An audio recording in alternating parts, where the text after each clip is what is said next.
Bem-vinda, seja bem-vindo aí ao nosso canal. Vamos viver maçonaria. Esse amigo e irmão que vos fala é Jaigon. Meus irmãos vêm aqui no terreno, mas é um dia chuvoso. Bem, mas vamos lá, vamos falar de maçonaria, né? Que esse é o nosso intuito. Mas primeiro que eu fale do assunto do vídeo hoje, eu gostaria de fazer uma pequena ressalva aqui, meus irmãos, em relação a que eu vejo que ocorre nos canais do YouTube, né? Se você observou, mas se você não observou, você vai observar agora. Toda vez que um YouTube começa um vídeo, ele pede que você se inscreva no canal, que você dê o like, sem menos você ver, ouvir o que ele vai apresentar, não é verdade? Isso ele te leva a um condicionamento, ele vai lá no teu inconsciente, você já está automático. Tantos vocês já fizeram isso, né? Se inscreve num canal, simplesmente porque o cara pediu, dá um like, simplesmente porque o cara pediu, porque ele já tem esse condicionamento no teu inconsciente, que quando você é lembrado, desperta aquela tua involuntariedade de você se inscrever no canal, né? Nós aqui, a gente vê diferente. Jamais eu quero que você se inscreva no canal por uma forma condicionada. Eu quero que você assista o nosso conteúdo, que você vá até o final. Assim, você gostando do nosso conteúdo, você dá o seu like e você se inscreve no canal, né? Porque eu estou vendo, pessoal, estou vendo que é uma necessidade grande de nós crescermos. Nós temos que crescer o nosso canal em números, porque o que está havendo na maçonaria, principalmente mediante aos YouTubes maçom, eles estão sendo tendenciosos, eles estão pregando algo que não consiste de fato a maçonaria na sua originalidade. Esse é o ponto do nosso vídeo que nós vamos abordar hoje. É sobre um canal que tem no YouTube com a gramatura chamado Papo Maçônico. Ele fez um vídeo fora de um contexto total do que consiste a tradição maçônica, do que consiste a regularidade de origem. Bem, mas vamos lá. Você que é um maçom mais atento, mais estudioso, você sabe que existe duas raízes de maçonaria no mundo, né? Ou até mais. Mas eu vou trabalhar aqui em cima de duas potências mais conhecidas e mais antigas do mundo, que é o Grande Oriente de França, né? E a Grande Loja Unida da Inglaterra. Essas duas potências que são mais ramificadas, né? Tem muito mais abrangência mundial. O Grande Oriente de França, ele tem a sua regularidade de origem, né? Ele tem os seus pontos que ele apresenta como regularidade de origem. A Grande Loja Unida da Inglaterra tem os seus pontos também de regularidade de origem, que eu vou apresentar no decorrer da minha fala aqui. Bem, esse cidadão, esse nosso irmão, ele faz um vídeo totalmente tendencioso, querendo convencer os seus ouvintes, tanto maçom como não maçom, que a sua maçonaria, que ele faz parte, é uma maçonaria regular. E as outras demais maçonarias, que não tenha um convívio de reconhecimento, que não esteja dentro da sua confederação, que não tenha tratado de reconhecimento com a mesma, são maçonarias irregulares. Será que isso tem fundamento histórico dentro do que consiste a maçonaria inglesa? Será que ele fala de fato todo um conteúdo que vai engrandecer você ou vai deixar você enganado? Bem, depois que você assistir esse vídeo, você vai tirar suas próprias conclusões. Por isso que eu peço que você não dê o seu like agora e nem se inscreva nesse canal. Somente quando eu terminar esse vídeo, se você gostar, você se inscreve. E se você quer ficar aqui conosco, acompanhando nosso conteúdo, você se inscreve no meu canal e dá aquele like. Bem, ele diz na sua fala o seguinte, veja bem. Ele clama para si a regularidade, excluindo as outras potências que não estejam dentro desse ciclo de tratados de reconhecimento com eles. Ele diz que as outras são irregulares. Porém, olha a ignorância que o mesmo comete. Veja bem, olha a ignorância. Ele diz que a sua potência, ou seja, a Grande Loja de São Paulo, Grande Loja Maçônica de São Paulo, é uma potência subordinada, essas são as palavras deles, vou até abrir aspas, ele diz assim, a nossa potência, Grande Loja Maçônica de São Paulo, é subordinada à CMSB, Confederação da Maçonaria Simbólica do Brasil. Fecha aspas. Veja bem a discrepância, como é que um cara vai falar de regularidade e fala um negócio desse, que a potência dele é subordinada a uma confederação. Jair, como é que tu vai nos explicar em relação a essa questão? Olha, meus irmãos, aí nós vamos lá para o que consiste de fato regularidade maçônica mediante a regularidade de origem da Grande Loja Unida Inglesa, certo? Da Inglaterra. Esqueçamos agora a regularidade de origem do Grande Oriente de França. Vamos trabalhar aqui a regularidade de origem da Grande Loja Unida da Inglaterra. O quinto ponto dos 8 pontos de reconhecimento da Grande Loja Unida da Inglaterra diz o seguinte, que uma potência maçônica simbólica, ela não pode dividir a sua soberania, a sua autonomia com nenhum conselho filosófico ou confederação ou qualquer outra instituição. Ela tem que ser soberana sobre a sua administração em relação aos graus simbólicos. A partir do momento que esse indivíduo diz que a potência dele é subordinada a uma confederação, divide a sua autonomia, a sua soberania, então está fora do que consiste a regularidade de origem do ponto de reconhecimento da Grande Loja Unida da Inglaterra. Morreu Maria Preá. Mas para você entender melhor esse ponto, vamos retroceder aí o ano de 1927. Vamos retroceder ao ano de 1927. A repetição é a alma do saber. Já falei isso aqui muitas vezes, mas a repetição é a alma do saber. Por isso que a maçonaria é feita de rituais. Rituais é uma repetição constante para que você possa interiorizar e despertar o potencial em você, né? O conhecimento. Bem, em 1927, todos nós somos sabedores que houve um levante, né, contra o Grande Oriente do Brasil, contra a administração do Grande Oriente do Brasil. Mário Berger, que era soberano grão-mestre do Conselho Filosófico para o Rito Escocês Antigo e Aceito para o Brasil, Mário Berger, discordando assuntos internos do Grande Oriente do Brasil, porque o próprio Grande Oriente do Brasil apresentou a criação de um conselho próprio filosófico, Mário Berger, desgostoso, começou um levante, né, em relação à fundação de grandes lojas estaduais.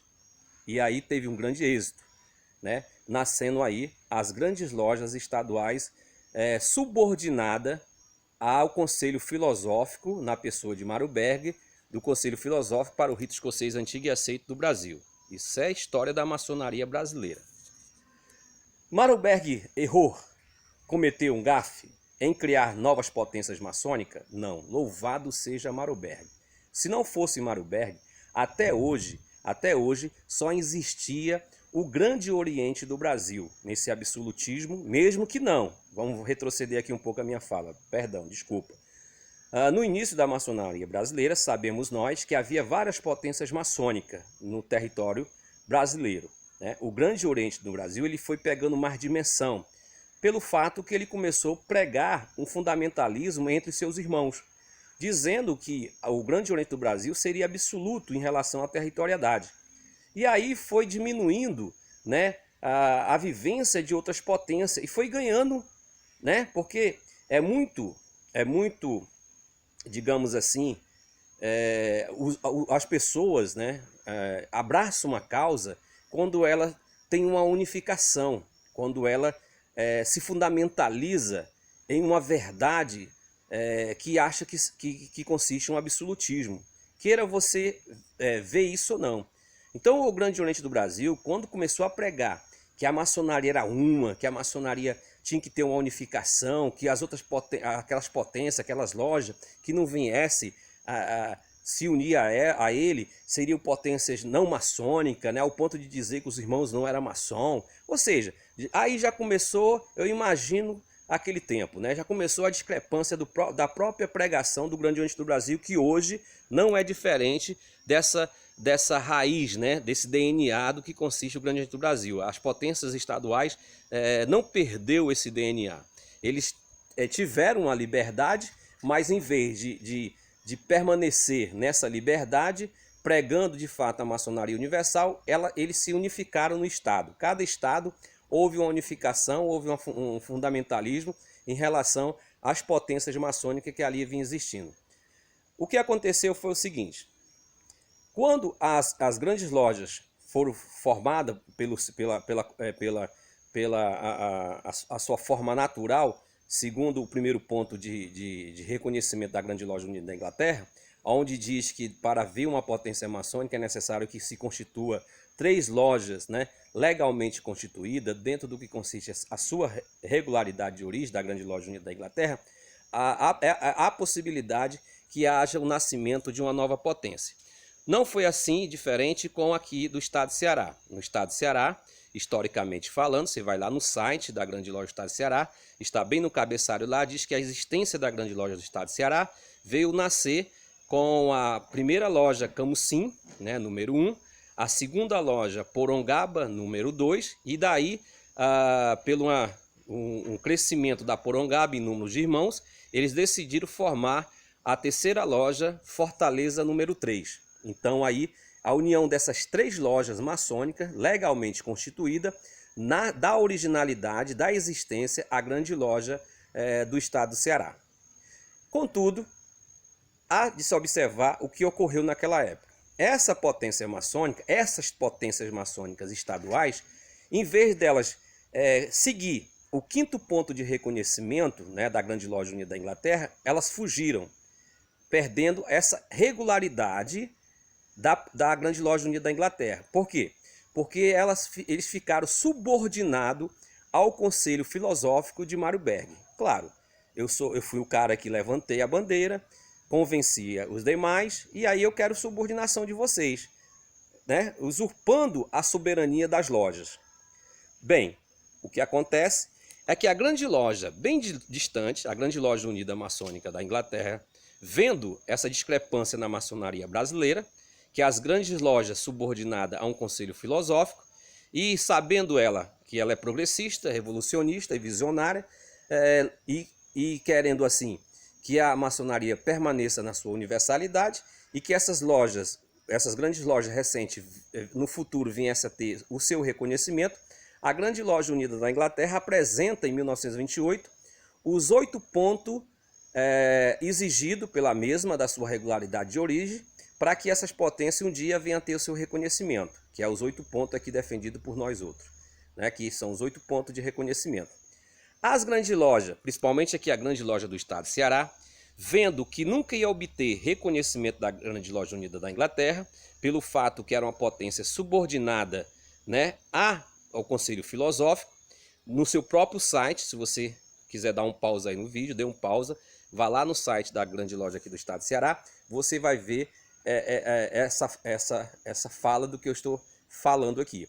A própria Grande Loja reconhece, né, a sua soberania, diz que deve ficar inserida na maçonaria universal, não se submetendo a um corpo filosófico, ou seja, não dividindo a sua autonomia, a sua soberania com o corpo filosófico.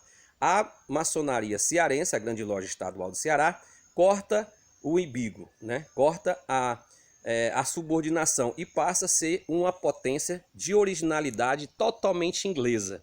Ou seja, ela consegue, cortando os vínculos com o Conselho Filosófico, ela volta para a originalidade da Grande Loja Unida da Inglaterra, se tornando assim a soberana e absoluta sobre os graus simbólicos da maçonaria. Agora, em pleno século XXI, numa era cosmonáutica, o cara vem defender regularidade e reconhecimento, dizendo que sua potência é subordinada à CMSB, aonde o 5º ponto de reconhecimento diz que a potência ela tem que ser soberana sobre os graus simbólicos da maçonaria simbólica. Ela não pode dividir o seu poder com nenhum outro corpo, ou seja, nenhuma outra potência. Por exemplo, a Grande Loja do estado de Ceará aqui, ela não deve satisfação administrativa para o Grande Oriente do Brasil, não deve nem mesmo para a Grande Loja Unida da Inglaterra, nem porque agora fez um reconhecimento com a Grande Loja Unida da Inglaterra, ela não divide a sua soberania com nenhuma potência, nenhuma potência. Assim é a Grande Loja Unida Maçônica do Brasil. Nós aqui, da Grande Loja Unida Maçônica do Brasil, não dividimos a nossa soberania com nenhum outro órgão, confederação, potências maçônicas, corpo filosófico. Nós somos soberanos sobre a nossa administração das nossas lojas no seu aspecto da maçonaria simbólica. A nossa loja que compõe a simbologia dos graus simbólicos, a potência maçônica, dado o reconhecimento pelas lojas, né, fundadas, que deu o reconhecimento, deu a soberania a nossa grande loja unida maçônica do Brasil. Bem, vamos entender mais sobre essa matéria, vamos entender mais, vamos nos aprofundar para você entender o que esse cara foi falacioso, desconhecendo a própria história da sua potência e a história da maçonaria universal. Olha, o primeiro ponto de reconhecimento da grande loja unida da Inglaterra diz o seguinte, ó, regularidade de origem, ou seja, uma potência maçônica que venha querer obter o conhecimento, o reconhecimento da grande loja unida da Inglaterra tem que estar dentro dessa regularidade de origem. Qual? Do Grande Oriente de França? Não. Qual? Da grande loja americana? Não. Tem que estar dentro da regularidade de origem da grande loja unida da Inglaterra. Simples assim. E aí você lê os 8 pontos de reconhecimento que ela apresenta, vocês têm que estar inserido naqueles 8 pontos. Não aceitar mulheres, né? Obedecer os landmarks, ser soberana. E o tópico mais interessante que eu parabenizo os compiladores foi só 8 pontos para você entender. Só 8 pontos é o bastante para um bom entendedor. Não precisava ser 20, 25, 30. Bastou 8 pontozinhos para universalizar a maçonaria. A grande loja unida da Inglaterra foi universal, diferente das potências maçônicas que é altamente fundamentalista. Digamos, vamos lá. Digamos, você aí da grande loja aqui do estado do Ceará. Digamos que você aqui da grande loja do estado do Ceará. Vocês só podem, uma loja para estar filiada à grande loja do estado do Ceará, é necessário que vocês sejam uma loja legalmente constituída, reconhecida e tradicional. Você não pode estar afiliado a uma potência maçônica dos tipos da grande loja do estado do Ceará se você não for uma loja regular. Se você não for uma loja regular, você não pode estar afiliado. Digamos que três lojas decidem desfiliar da grande loja do estado do Ceará. Para esses maçonzinhos de mentezinha amebistas, vão começar a pregar para vocês que agora vocês são lojas espúrias, que vocês não têm regularidade. Mas aí, você agora está me assistindo, você agora está me vendo aqui no meu canal, você está tendo a instrução do que consiste regularidade de origem, você vai dizer assim, somos lojas assim, legalmente constituída, regulares e aceitas, assim como era a Camusim número 1, a Porongabra número 2 e a Fortaleza número 3. Agora nós iremos, por direito nosso de regularidade de origem, segundo os padrões do que consiste a Grande Loja Unida da Inglaterra, nós vamos fundar uma nova potência maçônica. É simples assim. E aí essas três lojas maçônicas vão dar reconhecimento à potência recém-fundada. Ocorreu, aqui no estado do Ceará, o nascimento da Grande Loja Unida Maçônica do Brasil. Como? Ora, eu, Jair Gomes, maçom, iniciado, elevado e exaltado pelo Grande Oriente do Brasil, diferente do que você fala, viu, papo maçônico? Você diz que a partir do momento que o cara deixa a tua potência, o cara não é mais maçom, eu quero que você diga na minha cara que eu não sou maçom. Que aí eu enfergo o meu diploma na tua cara. Se isso vale alguma coisa, né? Que pra mim não vale nada. Entendeu? O que vale é eu estar inserido nessa tradição. Mas o cara comete a discrepância de dizer que você deixando a potência que ele clama para si como absoluta, o cara deixa de ser maçom. E como é que vai dar essa universalidade então? Como é que vai dar essa continuidade? A maçonaria só deve existir por causa da Grande Loja de São Paulo? Ou do estado do Ceará? Não. A maçonaria tem que se perpetuar. Então a Grande Loja Unida da Inglaterra te dá esse leque, te dá essa possibilidade, porque ela é universal. Então, o que aconteceu? Eu, maçom, mestre maçom, e mais 4 mestres maçom do Grande Oriente do Brasil, com mais 3 mestres maçom da Grande Loja, demos início à loja Guerreiros da Luz da Liberdade. Todos nós maçons, com originalidade, com regularidade, começamos esse movimento, né? E aí fomos iniciando, já falei isso muitas vezes, iniciando, elevando, exaltando alguns irmãos, e aí fundamos a Lealdade e Tolerância, e aí veio a Fortaleza Nova Bragança, número 3, e fundamos a Grande Loja Unida Maçônica. Quem deu reconhecimento à Grande Loja Unida Maçônica do Brasil? As 3 lojas que legalmente foi constituída. É simples. Agora vá lá no primeiro ponto, como é que funciona. Olha só, o primeiro ponto de reconhecimento.